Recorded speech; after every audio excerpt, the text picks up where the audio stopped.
حاول صوت على دقيقة.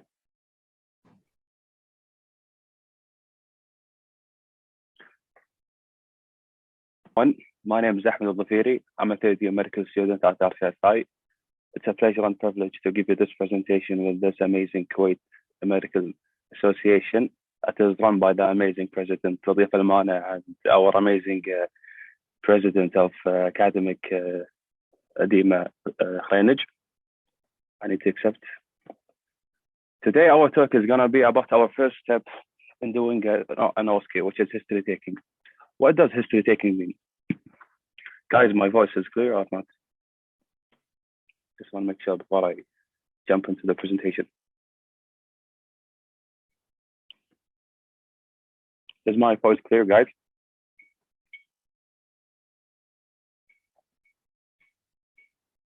Okay, so the first step in doing a history taking, guys, is the first step in doing an OSCE is history taking.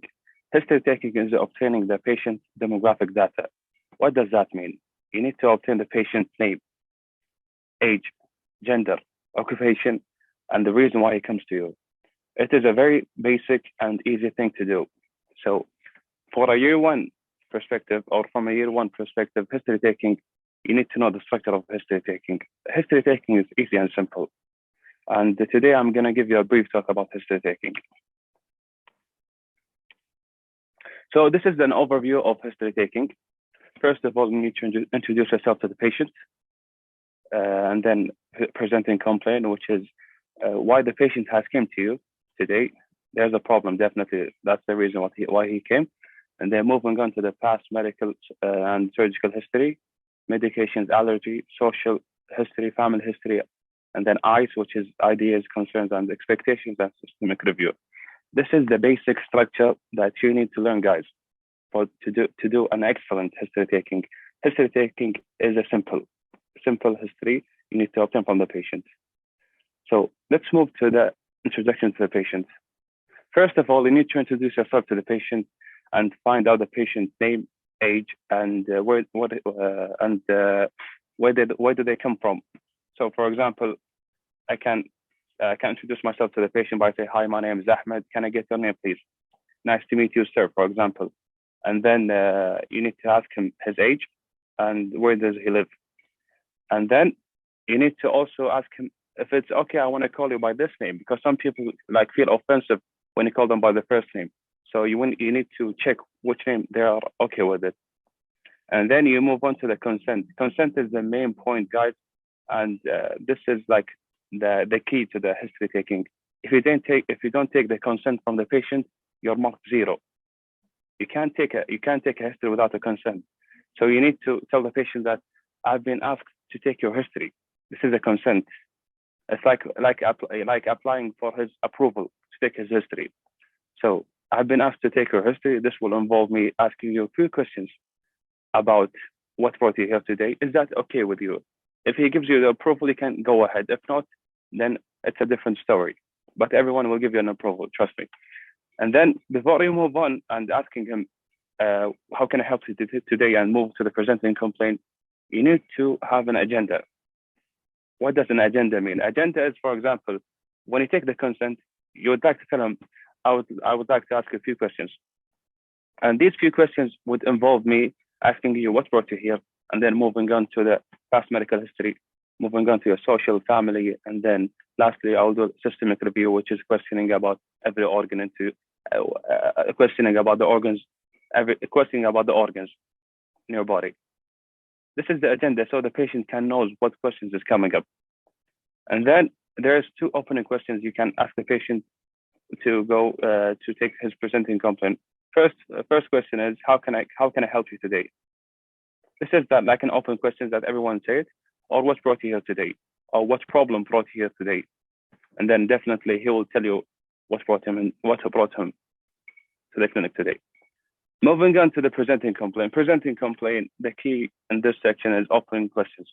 Guys, you need to understand what is the difference between an open and a closed question. Open question is any question that is not answered with a yes or no. So try to ask him as much as possible questions with no yes or no answers.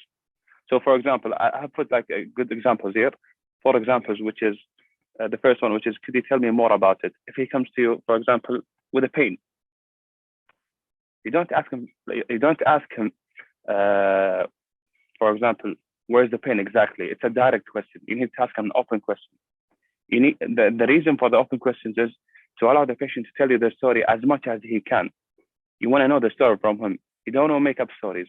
So he will tell you everything he will know. So first of all, you need open questions.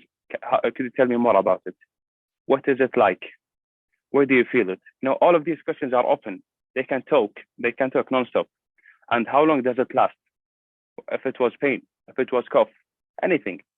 These 4 open questions are important. They are not like the only questions you can ask them to the patient, but these are the most common questions that we ask them to obtain as much information as we can.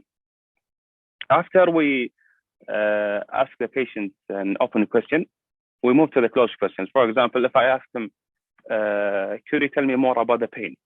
And he starts talking, the pain comes and goes, and the pain is a gradual onset. In the last 2 weeks, my pain worsened, and he told me everything. Now I need to ask him a closed question. Where do you feel the pain? Does it radiate to your head? Does it radiate to your shoulder? Does it radiate to the back? These are the closed questions. The goal of the closed questions is to know your differential diagnostic. And this is not for you guys. This is for us, Year 3 medical students. For Year 1 students, you need only to differentiate between an open and closed question.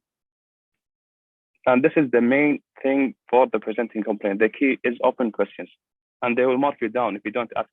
Like if you ask one open question, is it not enough? It's not enough. You need to ask more than one question. Moving on to the past and surgical history. It's the same. For the medical history, you need to ask also open questions. So the first question you can ask him is, have you ever been diagnosed with an illness? You don't like specify him for a specific illness. You want to make it abroad as much as possible. So have you ever been diagnosed with any illness? This is question number 1. Number 2, do you have any medical conditions that is associated as a chronic illness or an acute illness? He will talk about it. And have you ever been admitted to hospital for any reason? And do you have any past operations? All of these are the past medical open questions you need to ask them, because open questions is making the patient like answers abroad.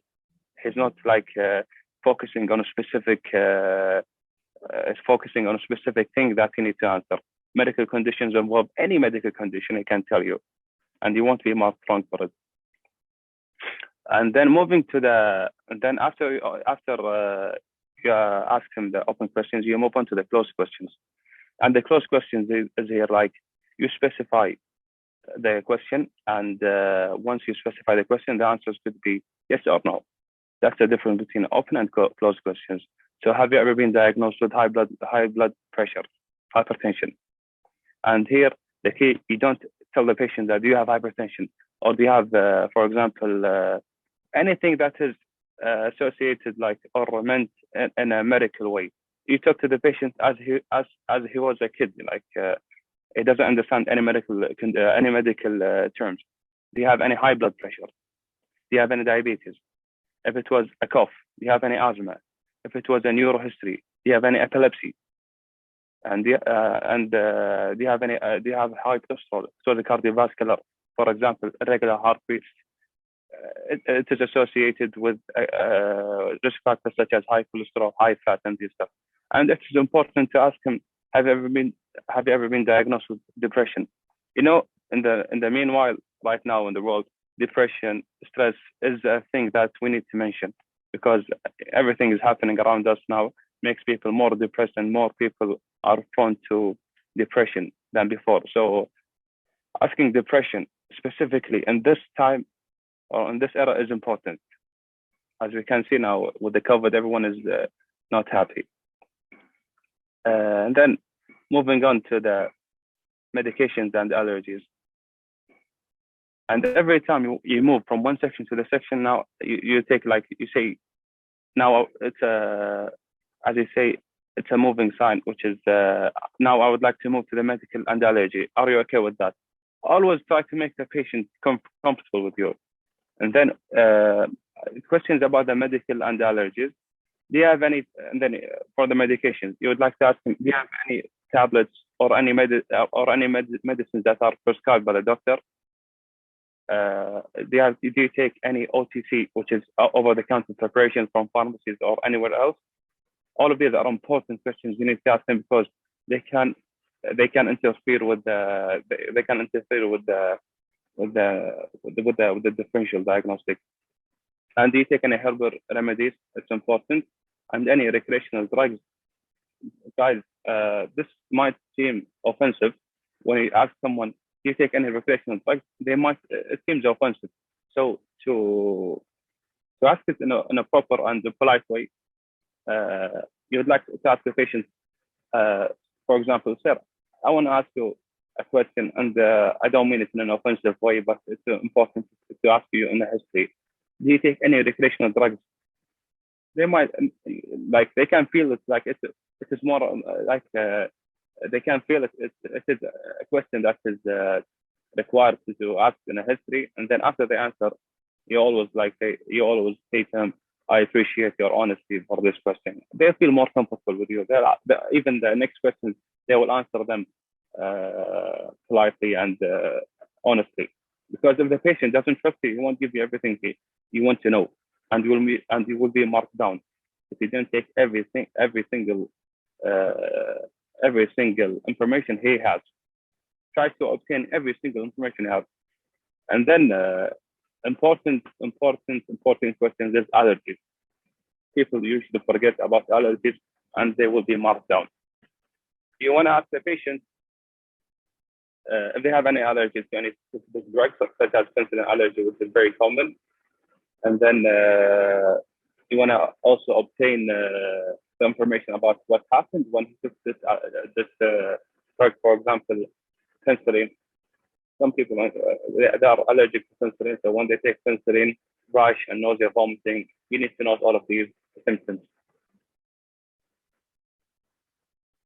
Moving on to the social history. Social history is also important. History, you need to obtain it very well, and this is one of the easiest sections.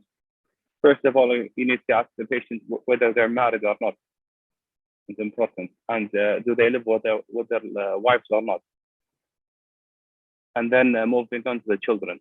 You need to know how many children he has or she has, and how old are they, and do they live well and alive? Are they well and alive? These questions, because in my experience, I was once marked down because I knew, I asked the patient, was he married? He told me yes, I was married. And then I told him, do you have children? He said yes. And then I told him, how many children? I told him I have one son and two daughters. And in my opinion, I thought it was enough until I was marked down. And then when the examiner told me, do you know how old are their children? Are they well and alive? And I told him I don't know. So he told me this is a mark down because you need to know everything about your patient. So note that down. And then home situation is important, especially in this time with COVID-19 patients. Home situation is important. Who they live with? Is there any support of the families and the friends? All of these support is important. And then occupation. Stress can also play a role in major diseases, as we might know.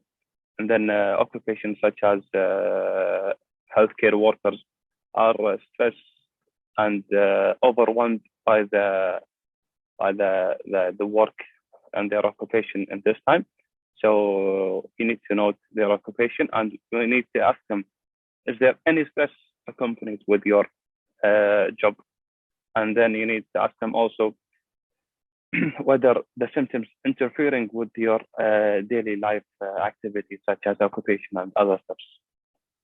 And then the last two, which is alcohol and smoking. Alcohol is important, and you need to ask him how much does he drink, and whether he drinks occasionally or everyday drinker, binger drinker, or some people doesn't drink. You need to ask them every question. You need to, you think it's important. It doesn't matter if it sounds stupid to ask any questions. As much as you think it's important, just say it. And then smoking history. Most patients won't tell you the truth in this specific section, which is smoking. Because if you ask someone, do you smoke right now, or do you smoke? They will answer no. But they have been a smoker before, and this is important to note.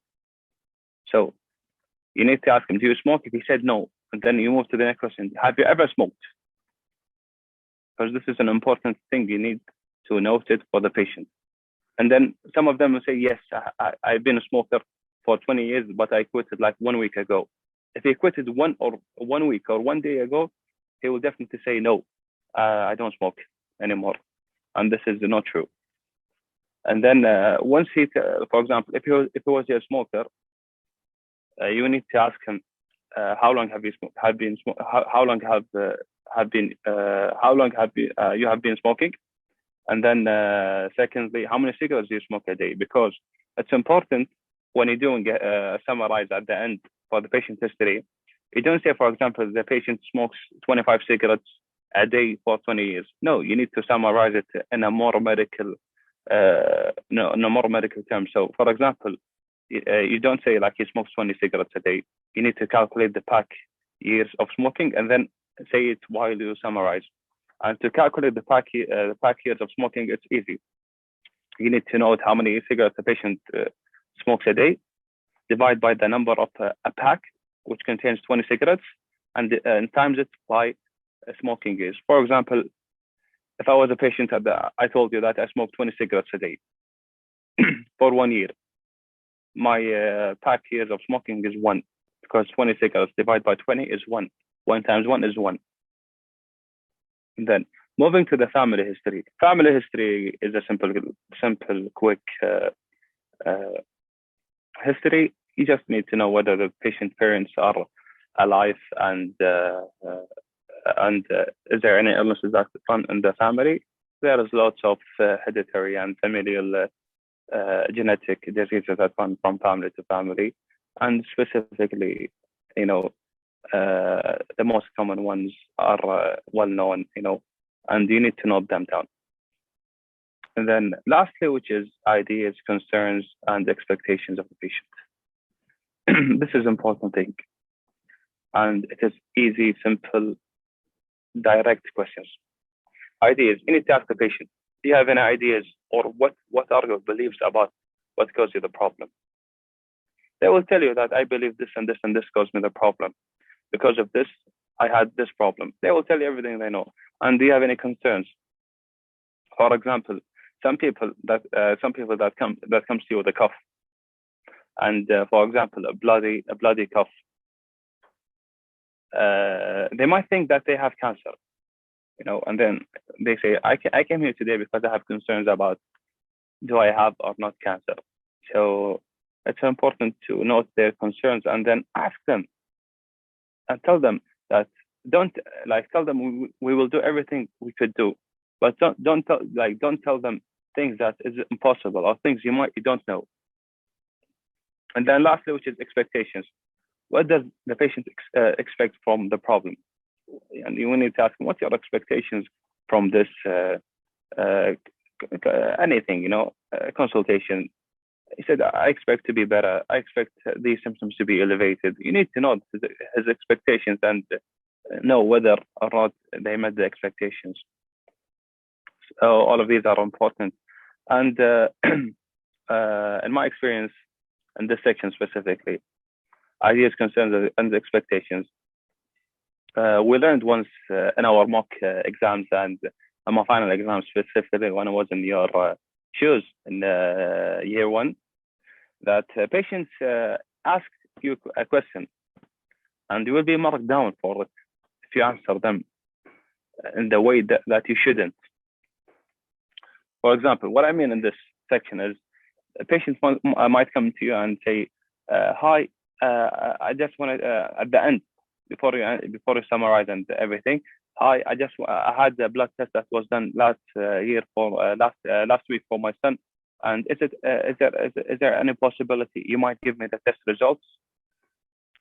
They will ask you this question, and they want to know your response. And this is a question which is part of the exam.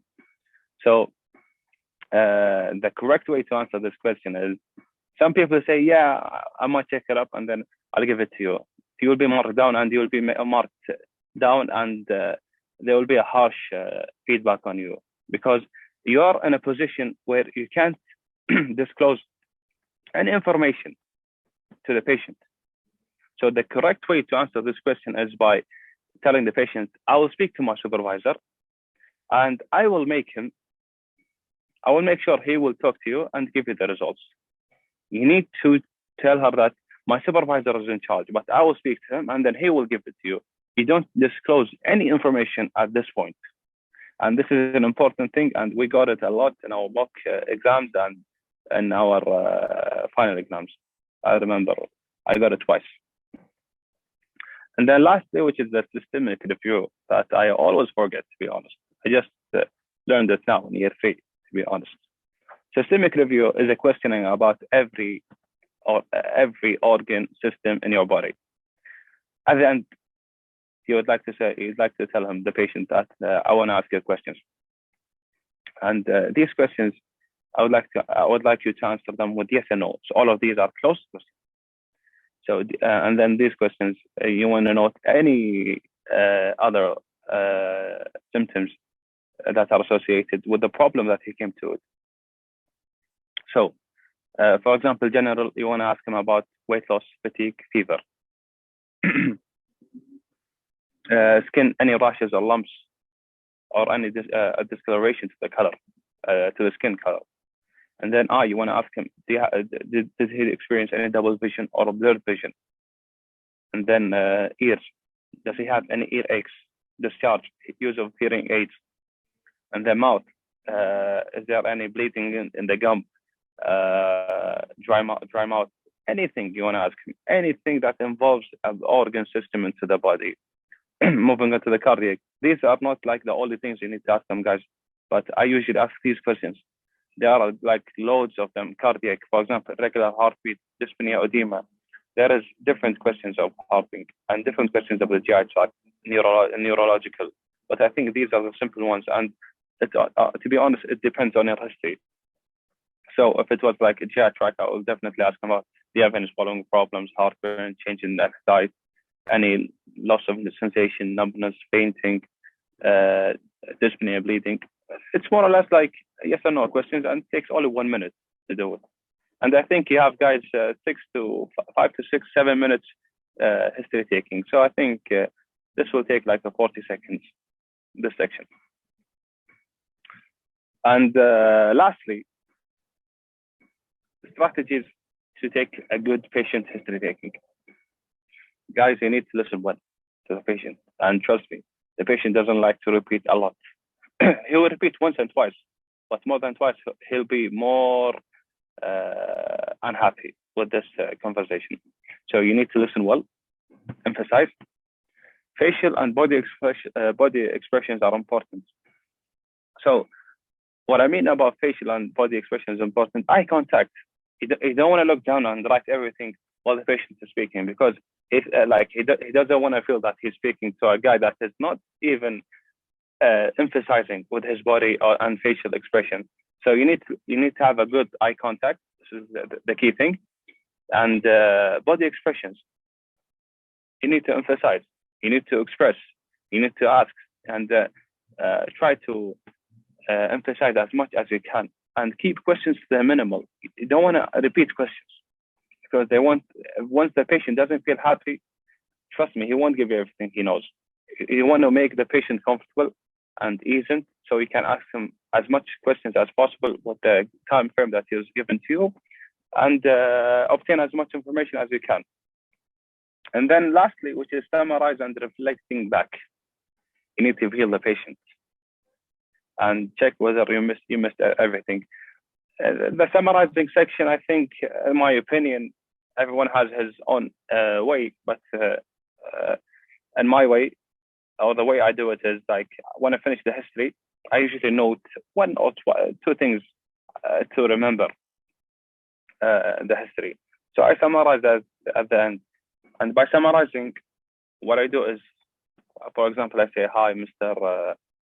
Ahmad, you came here. Mr. Ahmed is 29 years old, and he came here today because he felt of symptoms. He came here today because of cough, and he felt there's a shortness of breath associated with this and this and this symptoms, and the severity of associated with pain. The severity of pain was 8 out of 10, and his family history is this, social history is this, his past medical history is this. He doesn't take any allergies or medications, and you need to tell, like, after at the end of the summarize, at the end of the summarize, you need to tell him that this is everything that I noted. Is there anything you want to add? Because if there's a thing that he wants to tell you and you didn't ask him, he will tell you at the end. So it's important. This is everything that I noted. Is there anything else you want to add, Mr. Ahmed? Then he said, if there's anything, he said, yes, I would like to add this and this. You didn't ask me about this, so I would like to add this. So it's important to note back and summarize, because some students might forget some points and might even forget asking questions in a specific section. So it's an important thing to balance your history and get it in the right track. On the presenting complaint, for me, guys, I honestly, in year one, I learned the history wrong, to be honest. And what I mean about that, I usually learn the history based on the symptoms, and it wasn't the right way, to be honest. So that's why I changed the presentation by understanding each section. When you understand each section in the history, it is important to understand it, because you will build on it in the future. If I told you what's the main structure of the history, first of all, it's an introduction, presenting complaint, past medical history, social, family, medication, allergies, eyes, systemic review. There's eight important things you need to know them. Once you know them, the cardiovascular presenting complaint, neurological, respiratory presenting complaint, all of them, they will be easy, because you just need to read about the main symptoms or the main topics. Once you know the main topics, it's easier for you to ask the questions, because all of these questions that you're reading in the presentation depends, is only one section, which is presenting complaint. And for the cardiovascular presenting complaint, presenting complaints in cardiovascular system might include, these are the four more common, I think. And in year one, these were the four more common. And I got number 3 for my final exam, to be honest, palpitation. I can't forget it, because it was the hardest history taking. So from these four, the hardest one you should read onto it is palpitation. You just need to read and know how to ask the questions in the presentation. That's it. The other thing is that in the presentation is more than enough for every section. So history of presenting complaint, shortness of breath, association with the activity. If someone comes to you with a shortness of breath and breathlessness, you need to ask them, does he have an orthopnea or paroxysmal nocturnal dyspnea? What does that two things mean? Orthopnea, does he feel shortness of breath while he lies down flat? And proximal nocturnal dyspnea at night while he's sleeping. Does he feel shortness of breath? These important things you need to ask them, because they are associated with several pathologies.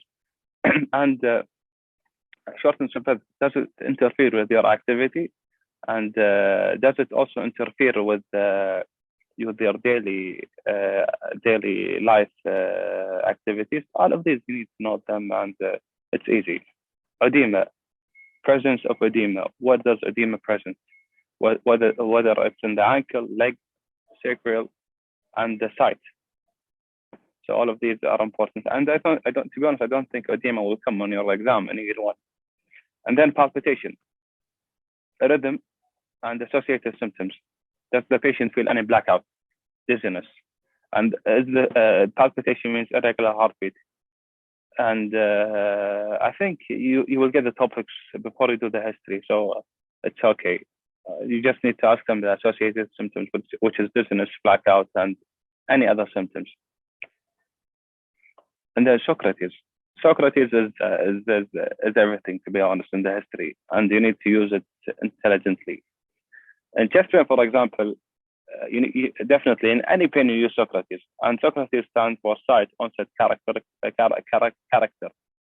radiation, elevating factors, timing, exacerbating factors, and severity. And to be honest, I use Socrates most of the times, and I use it like intelligently and wisely. What I mean is that, for example, if it was cough, definitely I want to ask him about the sight, but I will ask him for the rest, which is onset, character, and etc. For the chest pain, always it's important to ask the patient to point exactly where is the pain, or where, or where does he feel the pain. So you ask the patient, could you please point with one finger to where do you feel the pain, or where do you feel the pain? And he will point, whether it's here, anything. You need to ask him. And then onset, was it gradual, sudden at first, with exercise at night? Character, can you describe the pain? Is it either a squeezing pain, crushing? Any character, he will tell you definitely. And then radiation, does it radiate to the left arm, back, stomach, to the head, anything, radiations. Elevating factors, is it relieved with stress? Is it relieved with medications? If yes, what medications have you used? And yeah, these questions. Medications, rest. Timing, how long does it last? And how often does it happen? For example, a cough that comes at night. Once a cough that comes at night, you need to know how long does it last and how often does it happen. Only at night or during the daytime. And then exacerbating factors, what makes it worse? You need to ask them, what makes your symptoms worse, or your presenting complaint worse, or your chest pain worse? If he asks you, could you explain to me this question? And then you move from open to close. And then you ask him, does exercise makes it worse? Does going up into the stairs makes it worse? You always start with an open. If he doesn't understand, or he doesn't answer the question, you move from an open to a closed question. And then severity. You need to ask the patient, if it was pain, definitely. If it was anything, like how severe is your pain? How severe is your symptoms? And in severity, you would like to grade it from 1 to 10. You say, from grade 1 to 10, 10 is the highest and 1 is the lowest. Could you grade me your symptoms, or how severe is your pain? And after, for example, if he said 9 out of 10, you need to you need to show some empathy. Oh, I feel sorry that it seems a very hard, and it seems it seems like how can I say it? It seems as it is like in high severe pain, and I feel sorry for that. You need to show some empathy to the patient. And then respiratory presenting complaint. These are the 6 most common, I think, and that's what I remember, what I took in year 1. The first one, which is cough. You need to note whether it's a dry or productive cough.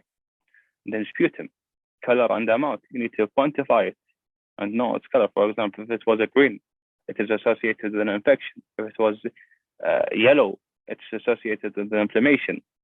These things. Amount, you need to quantify it. You'd like to say to the patient, could you quantify it for me? Is it like a small teaspoon? Is it a tablespoon? And it's important to quantify it. Hematopoiesis, which is hematopoiesis, which is the color and amount is the same, whether it is like dark red color, or it is a bright red color, and quantify it. Wheezing is important because when a patient comes to you with a wheezing, you need to differentiate whether it is a COPD and asthma. And to be honest, you don't need to differentiate it as much as you need to ask them whether do you get the symptoms during the daytime or during the night. because I think after you finish year 2, you will understand the difference between asthma and COPD. Asthma experience wheezing during the daytime and during the night, which is uncommon for the COPD. So you just need to ask them whether they get the symptoms in the morning, during exercise, or at night. Chest pain, Socrates, and it's easy. Shortness of breath, which is with exercise, orthopnea, proximal nocturial dyspnea. All of these are important when it comes to shortness of breath. So guys, I think before I finish up and sum it up, I think the most important thing in history taking is to understand the structure of it. Once you understand the structure, trust me, it will be simple and easy, and it will be fun, because once you know the structure, you can go through it smoothly, and it doesn't matter at this point the pathology, because this is the only structure that is required for you. When you come to year 3, you're required to do differential diagnostic, investigations, and management. But for now, you don't need to worry about it. Once you know the structure, you can build on it in the future, and I think you will do well. And I think that's the last. Yeah, thank you so much. If anyone has any questions, I would be happy to answer them. And thank you. The best thing to save time, because there's so much to cover up. To be honest, you need to focus on the main things. If it was like, you don't need to ask everything from each section as much as the important thing from each section. So try to differentiate between the most important and the least important in each section. If it was resp, you need to ask about smoking, alcohol. You don't need to ask them about their, for example, their activity or their hobbies. Try to try to ask the most important questions, and don't make the patient talk too much. Because if you don't have enough time, you try to end his talking by moving to the next question. Once you get your answer, move to the next question. Sorry for interrupting you, but I need to move to this question. It's okay once you don't have time.